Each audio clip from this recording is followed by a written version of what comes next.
All right, everyone. So welcome. Thursday, October 6th, we're doing status certificate reviews. It is a pleasure seeing everyone. First, the caveats. As with all of our talks, the forum that we are all part of is private, but these talks are public. They're posted on any number of public forums. Know that anything you say and anything you volunteer as part of this dialogue will be seen publicly on any number of those forums.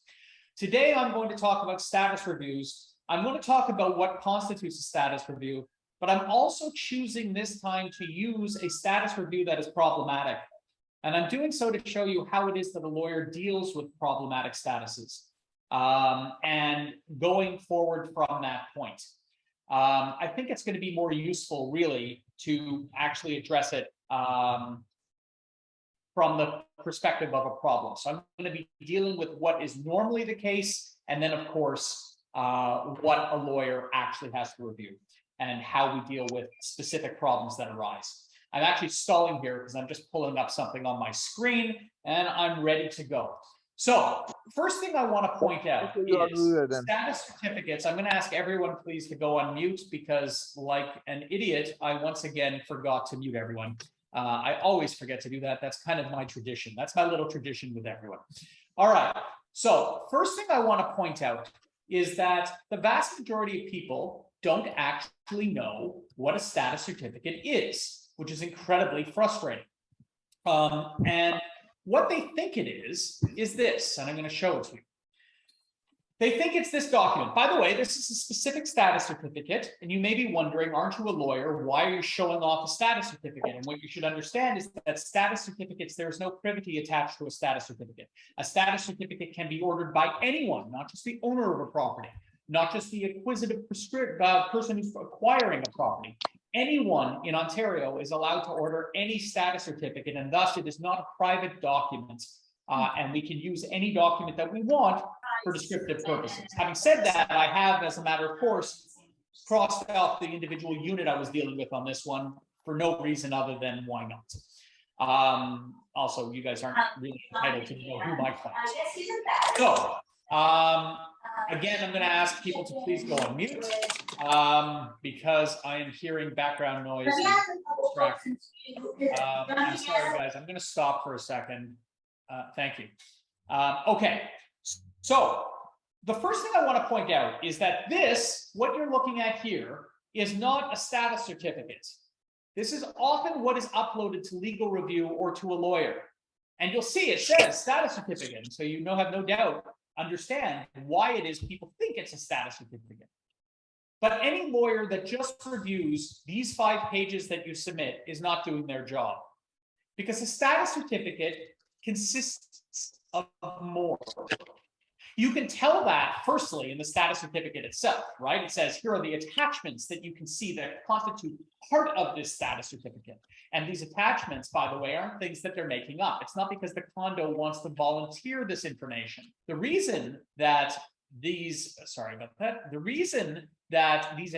are included is specifically because under the Condominium Act, it says in section 76(1) that the corporation shall give to each person who so requests, note, not the unit owner, anyone who so requests, anyone in Ontario, anyone outside of Ontario, doesn't matter, a status certificate in the prescribed form. So that's that 5-page document.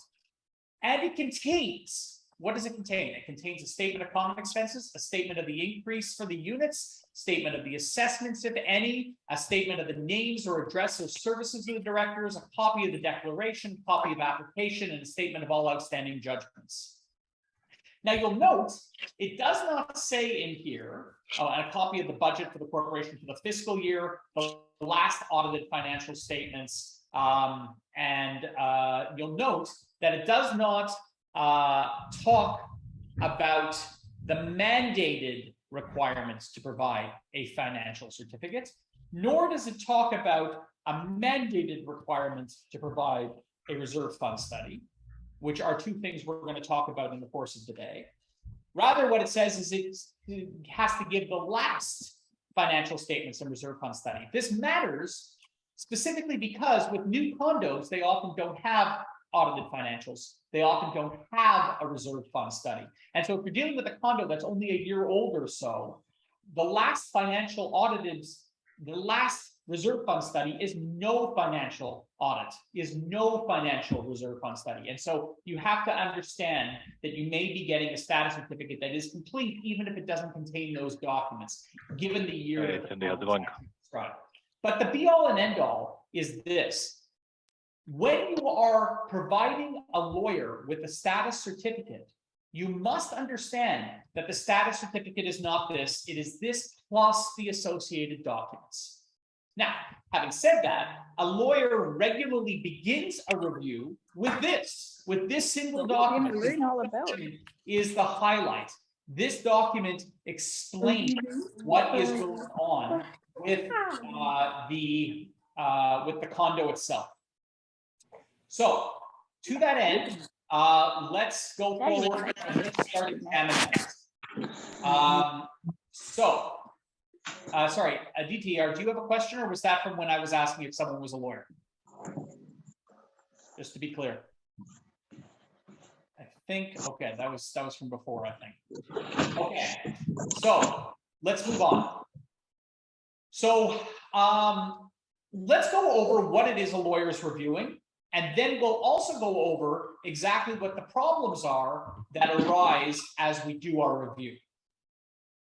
So the very first thing that a lawyer does generally is they determine what the nature of the property that we are dealing with is. Which one? What do you mean? So, sorry guys, I'm going to stop talking. I need everyone to put on themselves on mute. I know that I have the ability to do this. I'm just finding it very distracting. Okay, Dennis, this is you. I'm going to just call people out as this happens. Dennis, that was you that wasn't on mute. Please make sure you are on mute. Okay, so the very first thing that we do is we look up what the actual legal ownership is. So generally,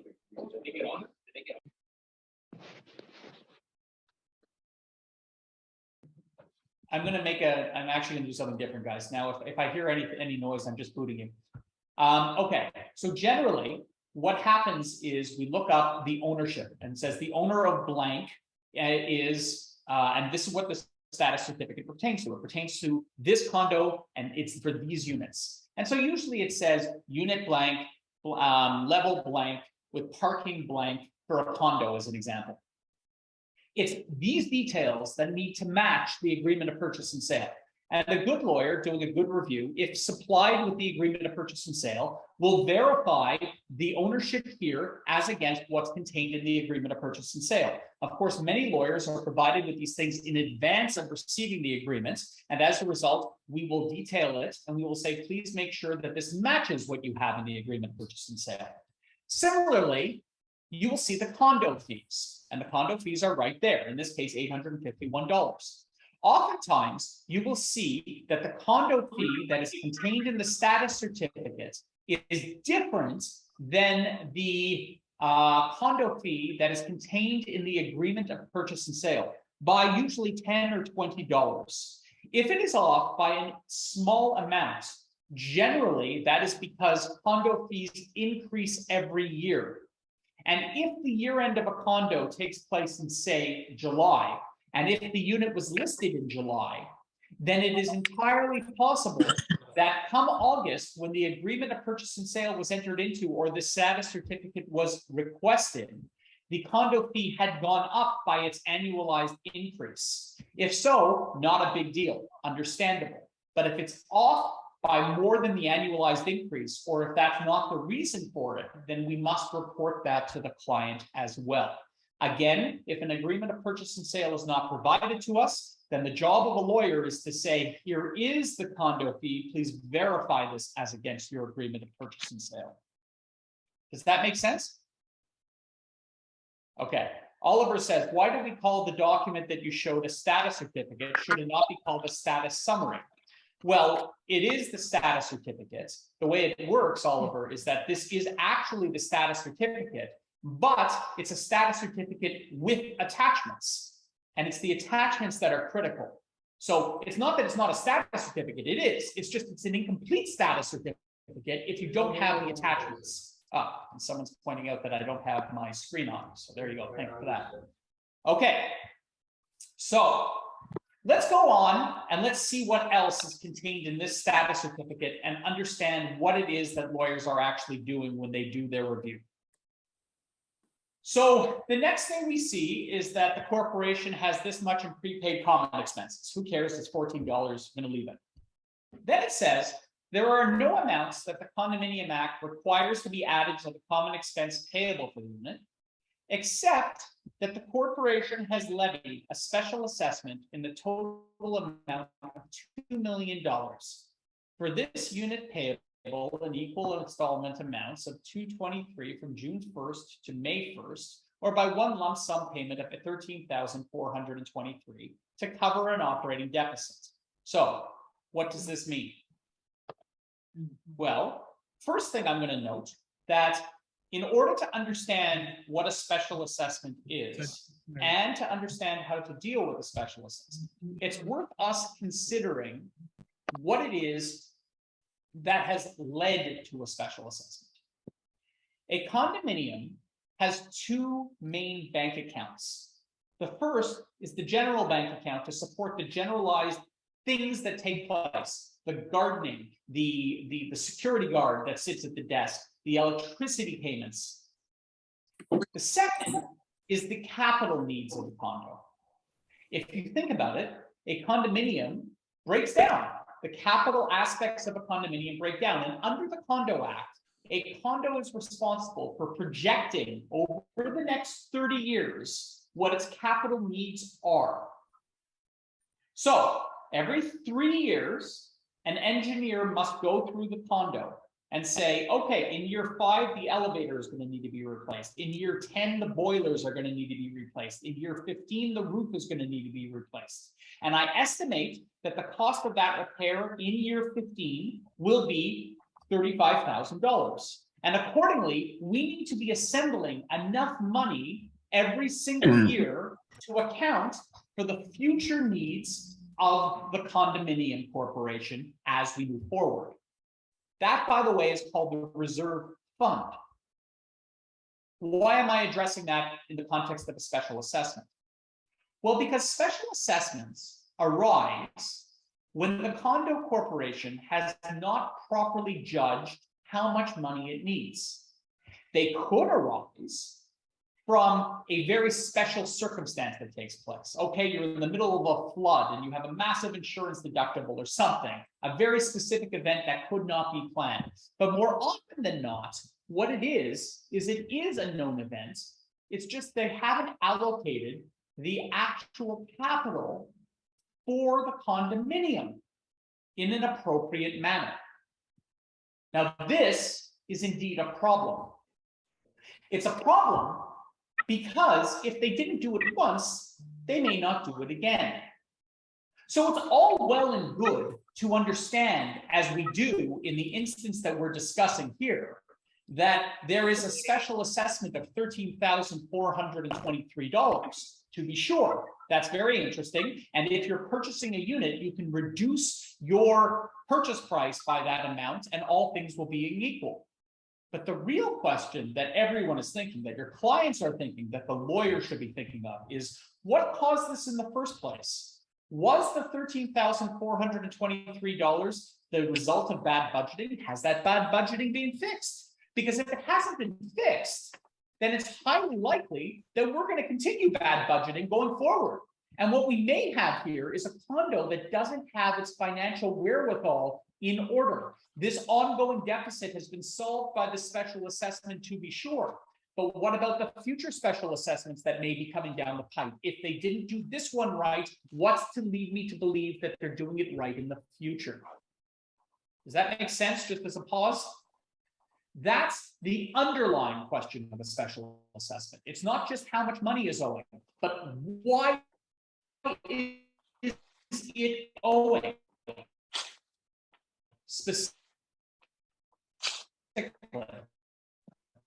we'll go into that in a minute. So the next thing I'm going to look at is, okay, that's good. And it will result in a deficit of $250,000. See that? Now, we're starting to paint a picture together, aren't we? We're starting to say, well, hold on a second. We have a special assessment that has been levied against this condo because of an operating deficit. And we're making up money for that operating deficit. And yet here we have an operating deficit of a further $250,000 this year alone. There may be an issue here with the way the condo is being run. Does that make sense so far? Okay. Since the date of the budget, the common expenses have not been increased. Okay, that's fine. You rarely see that that's the case because usually they do increase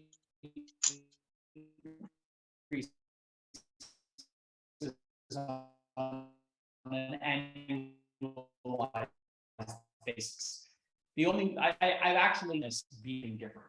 The board has an assessment increase contribution, increase the public expenses, except for the corporation's reserve fund amounts to $20,000. Now, it is the case that we are constantly. Oh, I cut out. Can you guys hear me or not? Can you guys hear me? Okay. Sorry. So, okay, very good. Now you can all hear me. All right. So here it says that the corporation's reserve fund accounts for $20,000. Now, lawyers are sick to God of getting the following question asked of them. And that question is, I see Wesley's joined. He knows what the question I'm going to ask, which is this corporation's reserve fund sufficient? Because in truth, the vast majority of times, the lawyer cannot opine on whether or not the reserve fund is indeed sufficient. We have no understanding of that at all, nor is that our job. Now, this case is different, and I'll speak to it in a second. But it's not our job to opine on whether or not the reserve fund is sufficient, because after all, I don't know the size of the condo. I don't know the newness of the condo. How am I to know if $2 million is enough, or vastly understating the amount that the condo needs, or $1 million, or $500,000, or $7 million? I have no understanding of that at all, nor would I ever give an opinion and say that the reserve fund is sufficient. Instead, what I would do is I would say, I have verified that I have reviewed this status certificate, and I have verified that an engineer, someone who's certified to actually make this assessment, has been through the condo in the last 3 years. That's the requirement of the Condo Act.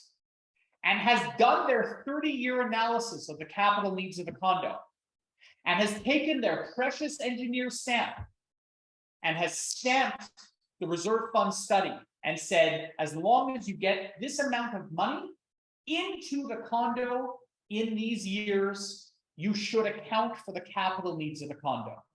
So as a lawyer, I cannot speak to whether or not the reserve fund is accurate, but I can speak to whether a registered engineer with a stamp has gone through the condo in the prescribed period of time under the Condo Act, that is to say the past 3 years, has reviewed the capital needs of the condo and has approved a plan that will allow it to continue to flourish. And of course, it's one thing for the engineer to recommend that to the board. It's another thing for the board to approve the plan. And thus it is that I need to verify that the board approves the plan, right? So what it says here is the most recent reserve fund study was dated August 20th, 2017. By the way, this is answering this point here. We're going to get to it, the $20,000. But that is to answer whether or not that's sufficient in the normal course. You first have to say, was a reserve fund done in the last 3 years? Was a reserve fund study done in the last 3 years? And the answer here is no, it was not.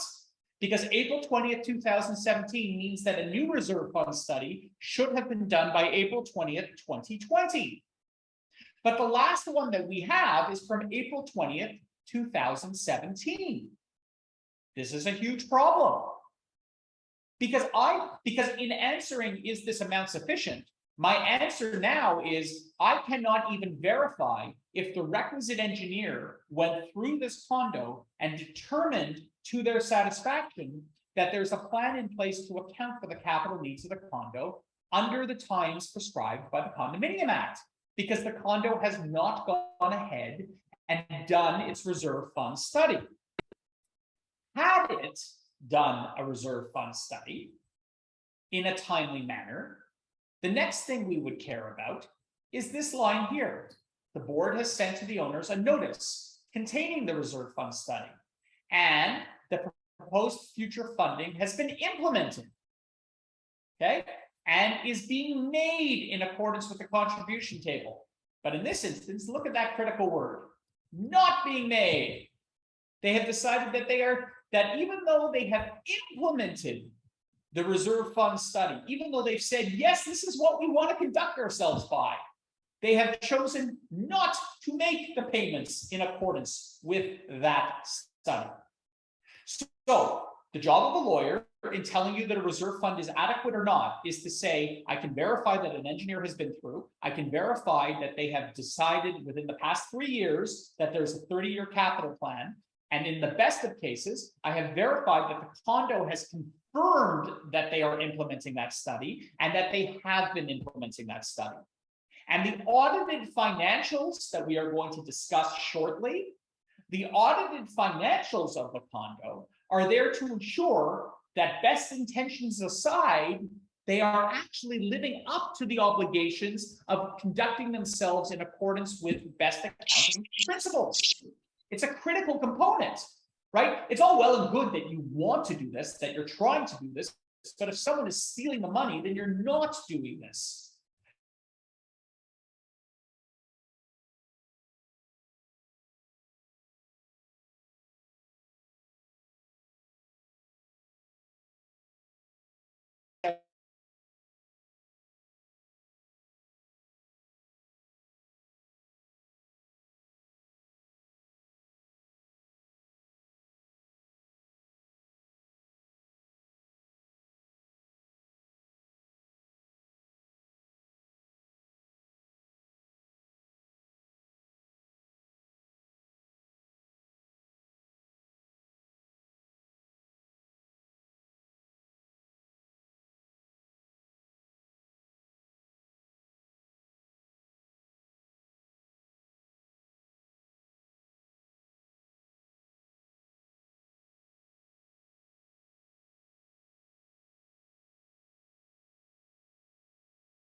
Recording. Sorry, everyone. I have joined via my phone because Rogers is apparently having an outage in this area. So that's absolutely lovely. Let's all thank Rogers for making business just so fluid. I'm going to just go back. I'm going to back up just a second. Can everyone hear me? Can someone just confirm that they hear me, please? Yes. Okay, great. All right. So I'm going to just back up one more second and go over what I was saying. So what I was saying is, it's all what when someone says, is your reserve fund good? I don't say, yes, it's good. Instead, I say, I confirm that an engineer has been through in the past 3 years, has accounted for the 30-year capital growth of the condo. The corporation has approved the plan, has implemented the plan, and I confirm that the audited financials affirm that the monies that are supposed to have gone into the account have gone into the account. At no point did I say that the reserve fund was sufficient. I have said that the condo is doing its job in keeping it sufficient. That is all a lawyer can do. I'm going to pause for a minute. Does that make sense? Does anybody have any questions so far? Okay. Now, regardless of whether or not we have gone through the engineering section or anything else, $20,000 in a reserve fund is just absurdly low. Objectively on its face, unless it's a corporation of like 10 units, which this is not. It's just absurdly low. And so what you can say is, notwithstanding anything else to the contrary, if they had told me everything was perfect, which they're not here, I would be saying, notwithstanding anything to the contrary, this seems absurdly low, and I'm challenging that number just on objectively. I understand that $20,000 is like a kitchen leak. It doesn't make sense, but that's not usually the case. Usually we're dealing with reserve funds of $500,000, $1 million, $1.5 million. And for me to say that's sufficient or not is beyond my scope of practice and isn't properly within what I can properly pontificate on. Okay. By the way, I recently discovered that the word pontificate is only supposed to be used by the Pope. So I really have to break myself on that. It means to actually be the Pope and speak from the pulpit. So perhaps I'm not pontificating on anything really, but anyways, there it is. Okay, the next thing we need to do is we need to look through legal claims.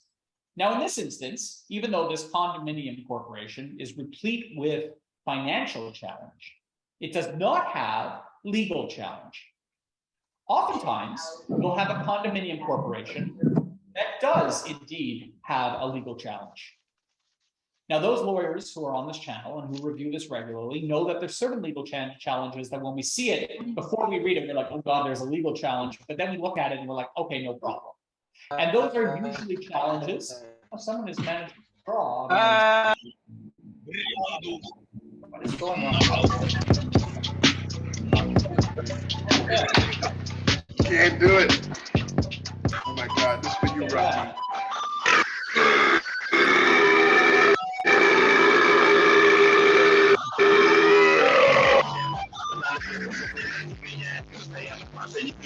Interesting. Good stuff. We can span. We can span. This is nice. Guys, I'm going to post a new link. I'm going to post a new link. Not Norris, isn't it? Everyone's going to be after. Norris, not Norris, not Norris. All right, so let's get back into this. I guess we're devoting this now to Slava Ukrainia. There you go. What can I tell you? Here we are. Let's move on. Sometime we were at the point of litigation before we were Russian botted. Where we are is here. Now, sometimes lawyers will take a look at a status and they'll see that there's litigation and they'll groan and they'll be like, what is this? And then they see that it's a type of litigation that they're very comfortable with, because there are some parts of litigation that we are very, very comfortable with. One such piece of litigation, as an example, is something in small claims court. Because small claims court has a quantum limit of $35,000.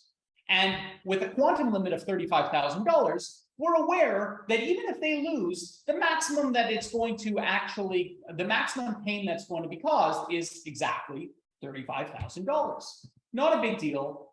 Who cares?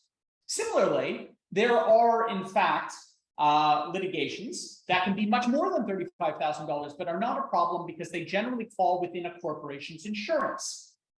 So as an example, if you have a slip and fall, or if you have a dog bite, or anything which is really a personal injury claim, most lawyers are fine with $1 million claims for personal injury, A, because they realize it's not going to come to $1 million to begin with, and that it's being sued for a maximal amount, but also specifically because they know that a condominium corporation insurance will cover that deficiency. And if it covers that deficiency, then there is, in fact, no issue beyond perhaps a heightened deductible, which happens to all condos really from time to time. Having said that, there are litigations that are problematic. And generally, if you have litigation that is above $35,000 and does not pertain to a personal injury claim, then indeed, we may very well have an issue. That issue specifically is that the owner of the corporation, the owner of the units, may in fact be responsible for paying. Now, this is the case whether or not they're defending the claim or prosecuting the claim. If they're defending the claim and they lose, well, then every unit is independently responsible for their portion of the loss. And similarly, if they're prosecuting a claim, it means that the corporation itself has experienced loss. And thus, every unit, if they're not successful in recovering, will have to pay that portion of the lawsuit. Now, the first thing to get a grip on when you see a lawsuit for $100,000 or $150,000 is this isn't usually a very big deal. And it's not usually a big deal because of context. You see, these condo corporations, particularly the larger ones, can have 500, 600 units in it. And if you divide your allocated worst case scenario of losing $150,000 over those 500 units or over your allocated percentage of the 500 units, you're really looking at a very small and insignificant portion of fees regardless.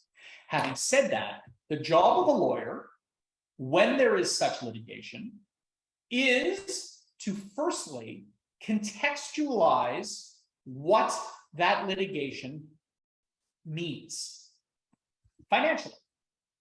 So, because oftentimes there'll be some context, in which case we can give some insight into what's going on. And sometimes we can look through, if the litigation has been going on for many years, we can look through the audited financial statements, and the notes of the audited financial statements may give some elaboration as to what's going on.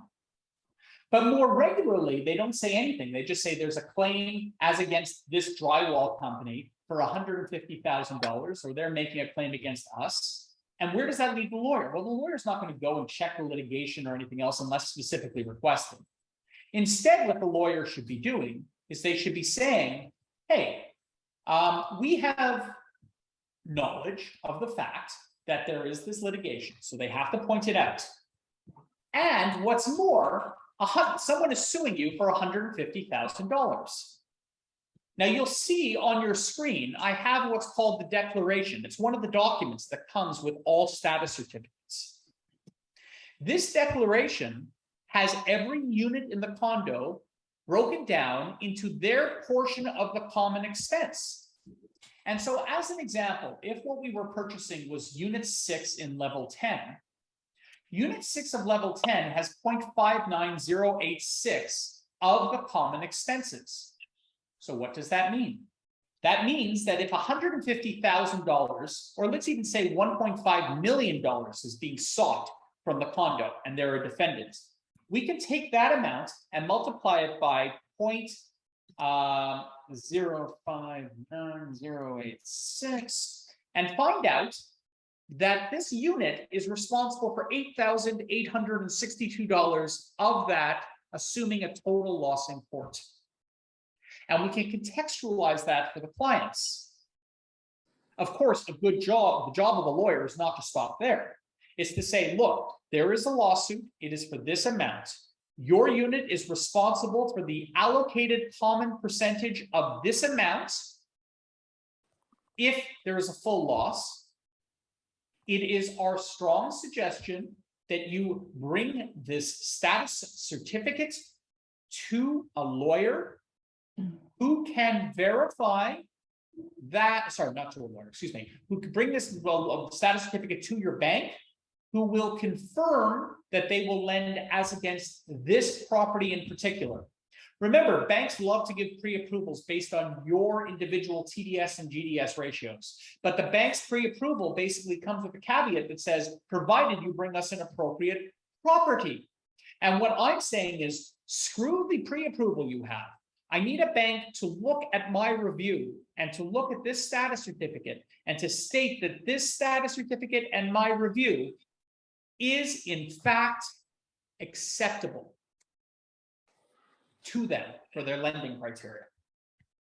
Now, usually, by the way, I know very well that a bank that sees $150,000 is not going to freak out. Generally, banks start freaking out when it is significantly more, because at that point, the reinsurer, that is to say CMHC, has a problem with the liabilities they are taking on if the units cannot sell. So no longer, it's recently changed, but if some of you may be familiar with the Urbicon projects and like the Edge and things like that. For many years, the Edge had about $8 million in outstanding liabilities in litigation No longer, by the way. The Edge is now not over these problems. I don't want to disparage a condo that no longer has these problems. But when it had these problems, CMHC said, no, these claims against the Edge are very, very real. There's bankruptcy proceedings and everything else. This $8 million may become liable by the corporation. And because of that, we, CMHC, don't want to insure mortgages. And what that meant is that anyone who purchased at the Edge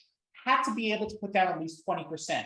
What that meant was that there were fewer buyers for the product. And what that meant is that the price of the Edge products were accordingly reduced because there was less demand, because there were less people who could afford it, because CMHC wasn't insuring. And that's the repercussion of litigation. Even over and above what the individual purchaser may have to pay, that's the ramification. So in this instance, there's no legal proceedings, but hopefully I've addressed how it is that we actually deal with litigation when we see it in our status certificates. Okay, let's keep moving on. So leasing, we report how many units are leased, and if you're wondering why we do that, it's because the more units that are leased, the more susceptible a given condo is to market change. If Mark owns a condo where he lives and he has his beautiful children and wife, and if Mark owns a condo where he has his tenants, and if Mark runs into financial trouble, which unit is the one that gets sold? Well, the answer is very simple. The answer, of course, is the rental. And so by identifying how many rental properties there are in a given unit, what we are informing our clients of is the susceptibility to market change. Now, usually it just says how many absolute units there are that are being rented. A good lawyer, I don't often do this, by the way, so I guess I'm not calling myself a good lawyer, but a good lawyer could figure out exactly how many units there are in the building and tell you how many units of how many units are there. And a good question is, well, Mark, how do I know how many units are there in the building? And by the way, I have a bunch of lawyers on this channel, or at least I did before Russian bots took over and halved our numbers. And if you're wondering, generally, even though it doesn't really show it here, the declaration on the first page stipulates almost always how many units there are. And we're missing the cover page here that usually has how many units there are. Oh, here it is. Here it is. 162 are dwelling units. See? And that's how you find out how many units are in the building, through the declaration. Most lawyers don't know that. Most lawyers secretly don't know that. It's our secret shame. We just pretend that, you know, we know where to look it up, but we don't. It's in the first page of the declaration generally. Okay, let's keep going through. So we've now gone through our Form 13, which is the main form. But you'll recall, I said there are any number of associated documents that come. And the 3 or the 4 biggest documents that we must review every time we do one of these is, firstly, the Form 15. The Form 15 is the reserve fund study. So with your permission, I'm going to share that. Here we go. Okay. Sorry, it's upside down. This is the reserve fund study. Now you'll recall, as I pointed out to you, and as we talked about before Russia decided to get involved in our discussion, the reserve fund study has to be done within the last 3 years. In this instance, the reserve fund study was done on 2017. So it's not acceptable to us and it's not useful. And so in this instance, I would say the reserve fund study is out of date. Accordingly, I cannot project what the increases will be to the common expenses in the coming years. Having said that, if it was up to date, I'd be able to do exactly that. And I'd be able to state to you that, let's say this was in 2019 that we were reviewing this, I'd be able to say that the percentage of your common fee allocated to the reserve fund study is scheduled to go up by $63.10 in 2020. So to be clear, what the reserve fund study is saying there are two different components to your condo fee. One is the amount that's devoted to the ongoing needs of the condo on a day-to-day basis. And two is the amount that's devoted to the reserve funds portion of the condo fee. And this is talking about what the expected increases are to the reserve fund portion of the condo fee. Okay. Kate writes, I know that if there's less than 25 units, you don't have to have done an audit every year. Does this apply to the reserve fund study? The answer is no, it does not apply to the reserve fund study. And Kate, for your reference, it's not 25 units. I believe it's 20 units for the audited financials. So if you have less than 20 units, it is not required. It's not 25. But having said that, I may be wrong about that. I always thought it was 20. So Sanchit is asking, is the amount in the study? No, the amount is right here. I know you can't see it. Do you see my mouse?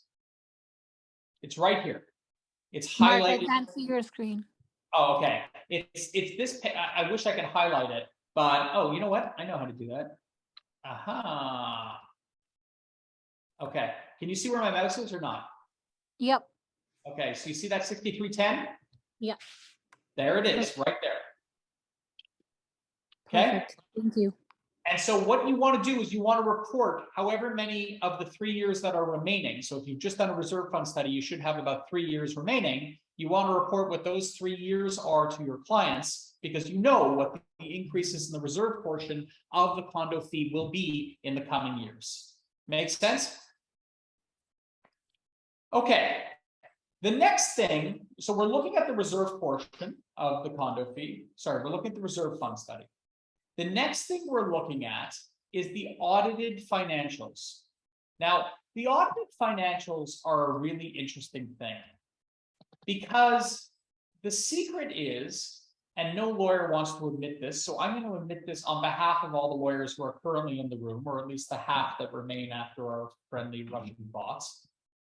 I will tell you that at no point have most lawyers, particularly real estate lawyers, ever been trained to read financials.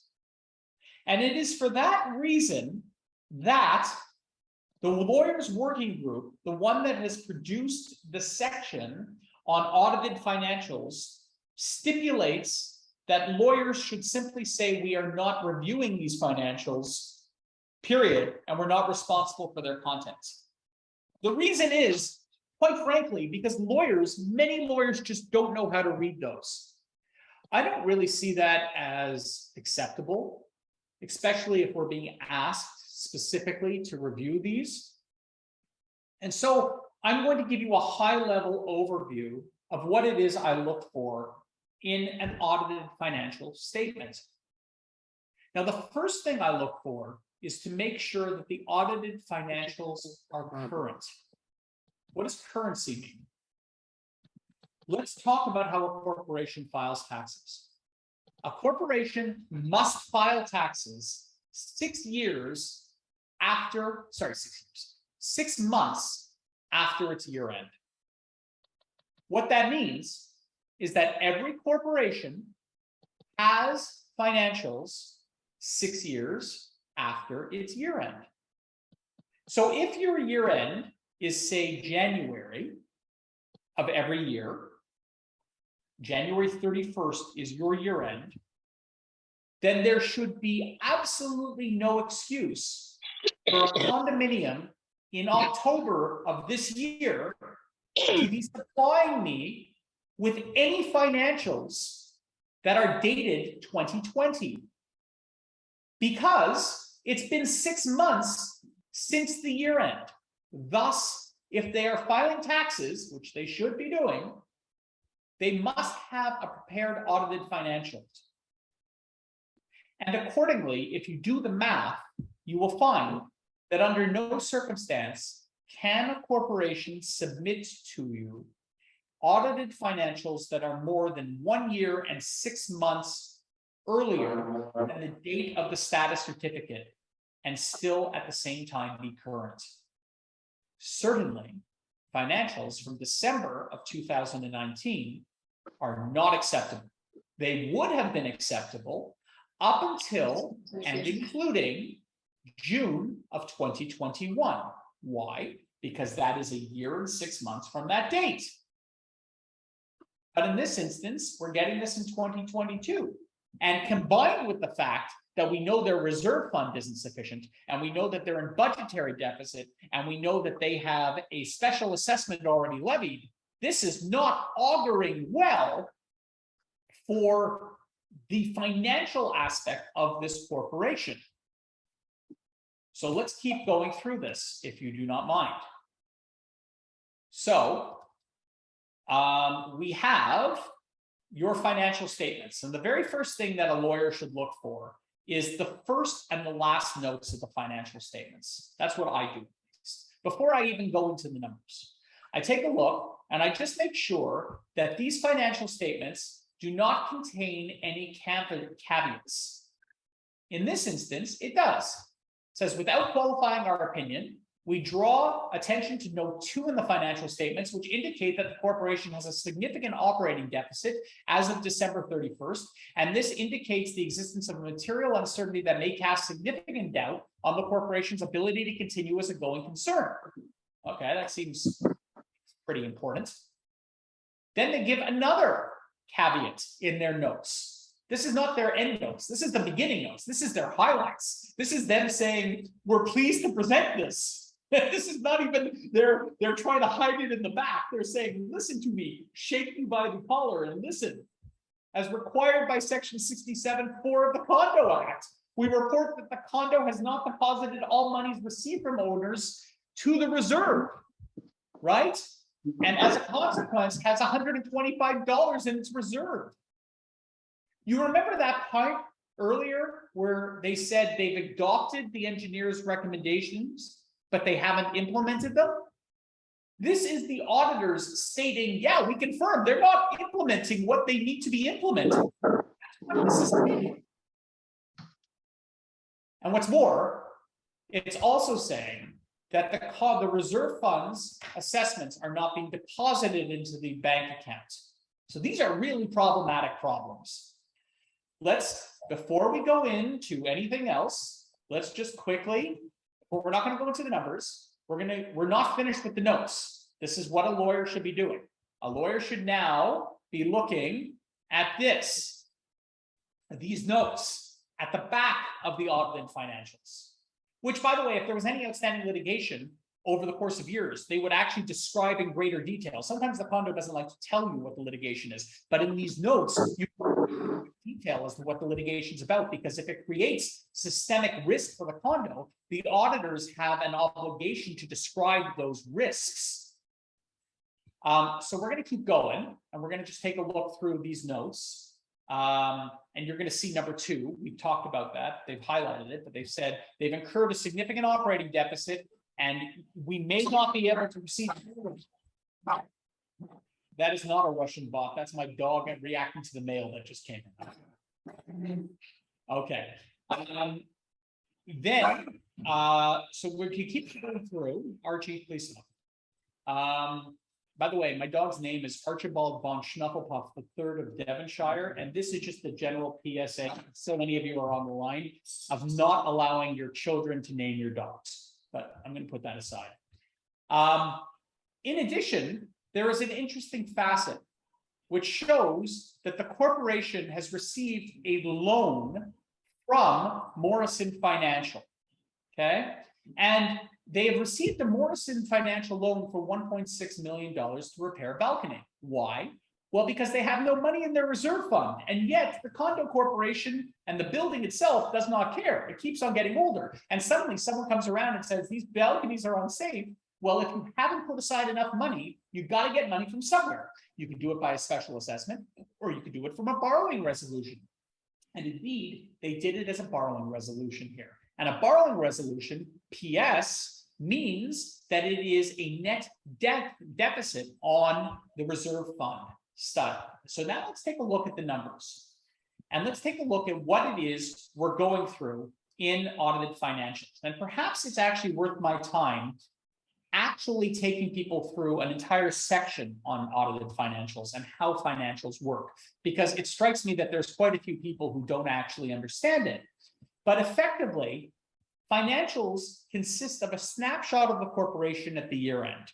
And it's trying to project what the financial situation is in terms of cash on hand or on the balance sheet, the actual net assets of the corporation. So if we take all of the value of the building and subtract all of the liabilities, this is what we actually own. That's one thing that it does. Sorry, I just need to make sure I'm on the right thing. It's really frustrating that I chose to do a status certificate that isn't turned the right way. The next is the statement of operating expenses, which is basically where it ended up in the year. So it's all well and good that the corporation hasn't, let's just use a different financial circumstance. If the balance sheet is showing that we have $1 million, well, at the end of the year, we may own more, we may own less.